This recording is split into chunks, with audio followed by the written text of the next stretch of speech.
In this episode, I want to talk about mold and mold remediation.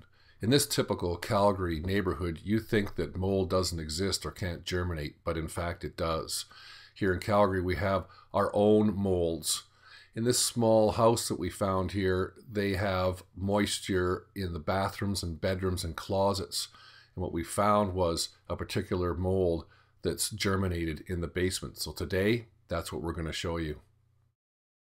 What we've done for precautionary measures is we've taped the whole area off so that this mold cannot get airborne.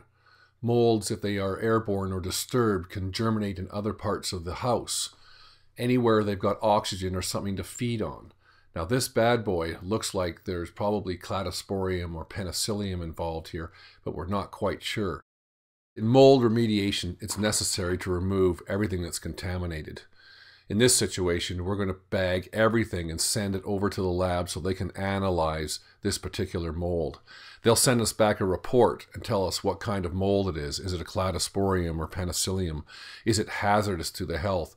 Do we need to remove everything that's in this room, especially when this is kind of a rec room area where people spend their time? Does the wall have to come out? Do the ceilings have to be removed? Or is it just basically just the ceiling tile area? We have an idea where this mold has started, or basically was created.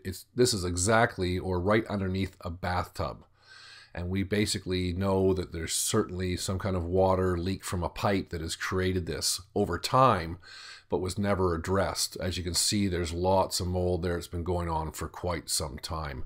Cladosporium is growing quite rapidly there, and so we need to remove everything from the wood to the paneling to make sure that any of the structure that might be damaged, we can contain it and basically take it to the lab for analyzing.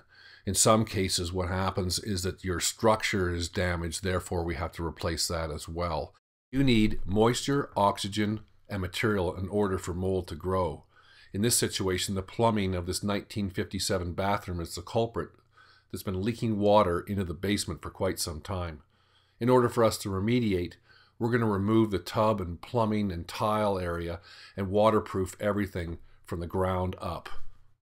In this episode, we've shown how a small water leak can cause havoc in your house and create a very unhealthy environment in which you live in.